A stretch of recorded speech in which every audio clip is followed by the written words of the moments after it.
Cheers. Welcome to another Friday night in the map room. We're halfway through our boat reviews. Halfway through, I think we saw 7 of them, maybe 8. But tonight we're going to do the Carver 43, and let's get after it. It's Friday night. Let's do it. Let's go. All right. So this is the Carver 43 MY, and I gotta say I was really looking forward to this. The pictures that we're gonna go through are really, really interesting, and they're different than other Carvers in the same kind of era. This boat is a little bit deceiving. It's not 43; it's actually 47. And it was designed by a collaboration between Meridian and BMW for Carver, funny enough. So it's different than any other Carver that I've seen in this early 2000s era. So this view of the boat, I think, shows how tall it is. And it is a traditional aft cabin. I like the expansive cockpit area. I like the swim step. I really like the hydraulic step, whether it's custom or whether it's stock, I'm not sure. But there's a lot of space on the back of this boat. Agreed. And it has molded steps that go up to the sun deck. You know which box we're checking at the end here. Yeah. I kind of don't like the ship's door that they put there going into the aft cabin. I think I much more prefer like a nice glass window or like a sliding glass door that you have on the Meridians or some of the other models. That's a good point. Like there's actually down here on the transom and the swim step, there isn't a lot of viewable space from the interior there. Yeah. You'd have to sit up at that sun deck area in order to see and enjoy kind of just relaxing there. Yeah. I mean, I really like the back of this boat. It has a lot of cool stuff, but the lack of visibility from the aft cabin, I think, is a miss. Here, this is the view from the sun deck. Pretty good view. This is about the same kind of configuration you're going to find on many other Carvers, the 506s. But it's similar to the Meridian 459. Yeah. This kind of sun deck, the port and the starboard doors there from the sun deck. That's right. And it's got a very similar layout to all the Carvers and the Meridians of this era. The only thing with this boat is that because it is a slightly smaller hull than some of those other models, you'll see as we go through the pictures, some of these spaces are just a little bit smaller by like a foot or a foot and a half. So this is technically smaller than some of the others on the other models. Here, I think the salon is very impressive on this boat. It really is beamy, and it's tall and it's open. Lots of windows, lots of sunlight coming in. I would say, just for the record, this isn't the boat that we actually looked at this photo. I think the photo that we took didn't come out, but the layout was quite nice. As soon as you descend those steps, it was a very spacious, center room. Yeah. That we can congregate in. Right. So here is the view of the salon from the other angle, looking toward the helm or toward the bow, and you can see the galley is a little bit down. I like this eating area over here. I really like boats that have this kind of like dinette restaurant booth type of style, because they can be used for so many different things other than eating together. The galley's a really nice galley, and the engine's right underneath here. Yeah, the engine's underneath that rug. Here's just another shot from the top of the steps looking at the eating dinette area. Yeah. And then here is a view of the working space of the galley. Pretty nice open galley. Not really shut off. The fridge and the freezer is a nice full size for a boat this size. 3-burner stove, single sink. The only thing is that, unlike some of the other galleys in similar aft cabins, there's just a little bit less storage space because it's a little bit less counter space. It's very cleverly done. I think they're using the space that they have very well, but you'll see in every little room there's just a little bit less space than there would be on like the Meridian. Here's the master stateroom from the other side of that ship's door. Pretty nice bed. See a lot of drawers, a lot of doors for storage. The door over here on the other side goes into the head. I don't know. What did you think about the master? I mean, it was nice enough. It feels sort of standard. There's enough space, I would say, in it. It's not as spacious as our Carver, but it's fine. Yeah. See the door there that you exit out to the stern. And the mirrored door over here that opens up, and there's a washer dryer in there. So yeah, moving on. So here is the video that we took of the same room, and you can see it. It's really nicely laid out. Yeah. In its placement there, and you can see standing right there is the stairs.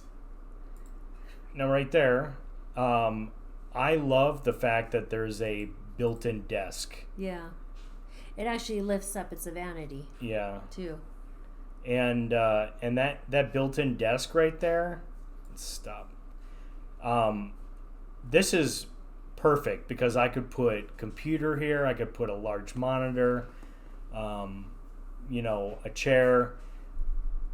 I rarely see built-in desks anymore in some of these more modern boats. Like, a lot of these boats are really being designed for like day trips and not for like living on. So glad to see that feature.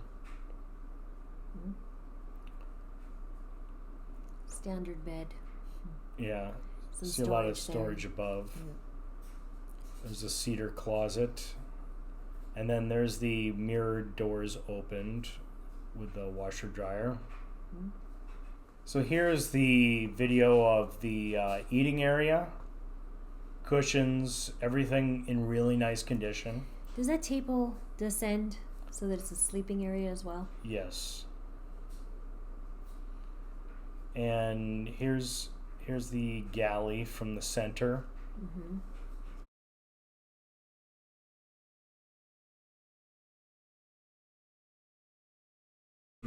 Exactly the same. It's a nice small. Here's the shared head galley.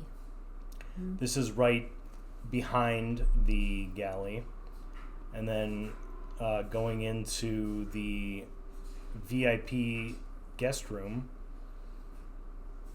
you have a small locker there, and Oh, look, it's a bed that has no walk around. It doesn't, but it is storing the canvas. Yeah, and then you can see it has a shower on the other side. So I like that they separated the shower and the head. Yeah. It's always fun. You can tell how many people stay on the boat. Now this is just the underside. It was obviously in the boatyard when we were looking at it. Nothing overly concerning, yeah. For the age. Here we are. This is the video of the sun deck, and you can see it kind of feels a little bit smaller than the photos. And unfortunately the boat was in the boatyard and it was under maintenance, so it was kind of opened up. And so here all new electronics, very nice upgraded pieces on the helm. It has the integrated electronic controls and throttles. And then for the most part, the helm was in really nice condition. A lot of new surfaces, a lot of new vinyl on the seats. Yeah, there didn't look like there was a lot, at least cosmetically, to replace. Yeah. Here's the engine compartment. Pretty clean. Volvo Pentas. Onan generator. I think for the most part, this was a really clean boat. All right, so that's all the photos and videos we took that day. So I think it's time for us to review our checklist. All right, let's go to the big board. All right, so Laura Lynn, what do you think about the first one? Back porch, open area. I think that's a big green check. There was a ton of space in the back as we opened the review for a lot of activities. Plus the desk that's in the master is a big plus. Mm-hmm. And the nook, the eating nook, is a big plus as well. So there's a lot of space there for a lot of different uses. So big green check. Yeah, I can't deny that there's a whole bunch of space back there to do stuff, or to put chairs, tables, dinghies, all kinds of stuff. I just wish that they had a big window or a big sliding door that you could see the outside. Yeah. It is a little bit closed off with the way that they had the door there. But it is what it is. All right, for number 2, 2 engines, diesel. Yes. And 3,000 to 5,000 hours? No. So it didn't have that amount of hours on the engines, so you're not really capturing a whole lot of depreciation. And here's a little bit of a weird thing. I'm okay if it has 1,000 hours, 2,000, 3,000 hours, especially if it's like a 20-year-old boat, because that's expected. This boat actually had only 600 hours, which at first blush you might think, oh, 600 hours, it's like a brand new boat, basically. But it's sitting in the salt water for the last 20 years, not getting used. That's what that tells me. And it also tells me that it probably has a lot of stuff that's lurking from that lack of use.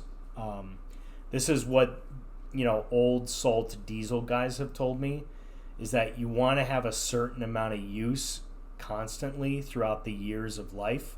Mm-hmm. And if it doesn't have a lot of hours, be suspicious of what's lurking underneath. Especially for as old as the boat is. Yeah. It's like they must have run it, 5 hours every month? I think if you divide it into to the 20 years, it's like 30 hours a year. And that's way less than the average, which I think is like 80 to 100 per year for the average boat owner. So I don't know. Maybe it's a big red X then. It's kind of yeah. than that. I mean, it's not the end of the world, but it is something that I think you're not getting the depreciation captured, and there may be other things that come out in the survey. Yeah. So I'm just being cautious on number 2. 3, I think I covered in number 1. Yeah. It's a green check. Okay, number 4. Number 4, it's a pretty light boat. I think it's like 34,000 pounds. So it is light, and therefore it has bow and stern thrusters. So you know that having all of those different ways, thruster and dual engines, it's going to turn pretty quickly. But it didn't have separate throttle, right? That you wanted, like you want to have. So it didn't have throttles separate from the shifters, which, you know, it's a 2006 or 2007 boat, so you're gonna probably not have anything other than integrated shifters in that era of boat. Okay. So number 5 needs good tankage.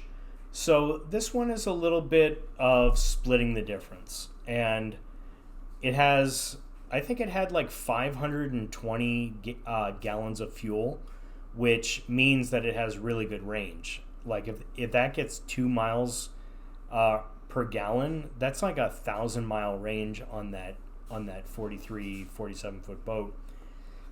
The holding tank capacity was, I think it was about 55, so it meets that. But the freshwater capacity was woefully low. It was only 90 gallons. Okay. And so basically what that means is that you're gonna take this boat and you're going to probably only hook it up to the dock water. You're never gonna anchor. You're never gonna go on a long voyage unless you install a water maker. Might be a bigger red X than it displays right there. Yeah, well, I mean, hooking up to the dock water is fine. You can take showers. You can do a lot of things with a lot of water. But as soon as you leave the dock with 90 gallons, you'd be surprised how fast that 90 gallons just evaporates when you're using everything on the boat. Ample storage. I would say it's a bigger X than a check. The galley doesn't have a ton of storage. The staterooms do not have a ton of storage. There are a lot of drawers and lockers that you see, but it's small. So I would say, I know we said we'd split the difference, but really, I think it's a bigger X than it is a check. Well, so I agree. And my thought when I was looking around the boat was, where's the hanging clothes lockers on this thing? And I opened a door. Oh no, it's a utility closet. I open another door. Oh, it's the washer dryer. And I'm looking for these lockers, and eventually you find the lockers, but it's like half of a closet, and most of the storage is like drawers and cupboards. Yeah. There weren't a lot of hanging lockers, hanging closets, especially in the VIP. I don't think there's hardly any storage in the VIP at all. We might have missed that one. Should So, be an X. Stairs between decks. I think we covered this in the very beginning. No Yes. ladders at all. Very good. It did have 2 heads and one. Actually, it had 2 showers. Yeah. So it gets a check there. What do you think about 9? 9, I would say it should be. I'm rethinking it because it's a galley and it has a full refrigerator and freezer, but for 2 people to work simultaneously, yes, if you're working in the nook, the seating eating area and the galley at the same time. I think that's why we said that it was a check, but it's right on the edge. It's on the edge. Yeah. And you know, it kind of reminded me a little bit of like a kitchen that you would have in an RV.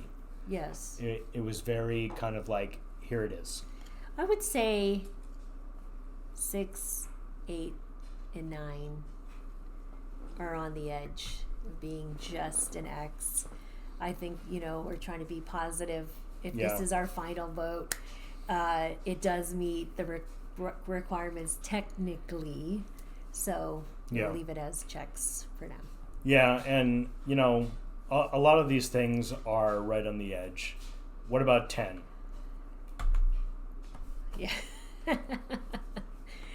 I don't know how many folks out there have to actually change beds in a boat, but walking all the way around and changing sheets and just being able to maneuver in a space is, you didn't get it. Or what if you have to use the bathroom at 2 a.m. and there's no way off of the bed? It's true. Then you're like we're climbing over each other. So yeah, that would be a big X. Not being able to get off your own side of the bed is like a huge thing for me, especially if you have to do it multiple times.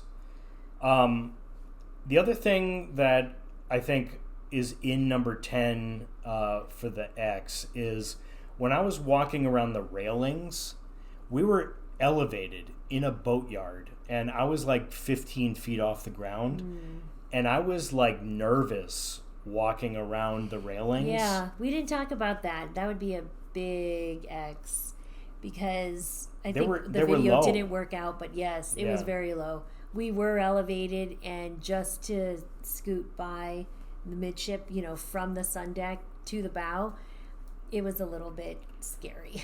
Yeah. I mean, we could swim, so that's, you know, if we're in the water, it'd be okay, but in the boatyard, it was I just don't know why Carver doesn't raise the railings. Right. Like all of their boats, low railings on the sidewalks. Just raise them like half a foot. So overall, I actually liked this boat. I actually thought it was really well designed. I kind of felt like they stopped at some point with their clever design, and they started taking shortcuts. Specifically, I mean, we just got done talking about the railing. Just raise it already. But I also kind of I felt like some of the finishes in this boat were cheap and low quality. It didn't feel like there was hard wood everywhere like there is in many other boats. It felt like the cabinet was particle board with like a high gloss finish on it. It felt like a lot of the latches were cheap and not steel. I don't know. I kind of felt like they should have gone the whole way when they were designing a new and different boat and not kind of like take cost-cutting shortcuts. Yeah, it was just like it was a strange amalgamation of a really good idea. They were starting to use space really well, and then they decided, to your point, let's you do space really well, but not use quality materials. Let's build a larger transom, but then you can't step out easily. There's stairs up to the door, then you walk out. So there's all these little things. We can overcome them if we decide this is the boat, but there are those little things that I think that kind of add up. Yeah, I feel like they were on their way to a smashing success, and then they took a left. Yeah. I know you were really excited to see this boat. He just kept talking about it, and I said, I'm not sure. Yeah. Still a Carver. Not at the end of the day. Not going to take it off of our list, but it certainly has enough little things that don't match our criteria that kind of adding a question mark to it. But there's some really great things, like the hydraulic swim step. I really want one of those. The fact that it has a built-in desk, it has a really nice layout similar to the Meridians. So we'll see. We've got a few more to review. Maybe this one will end up making the cut. Yeah. Who knows? Yeah. So with that, we will say good night to you on this Friday night. Cheers. Cheers. Safe boating. Happy boating. Happy boating. We'll see you next weekend.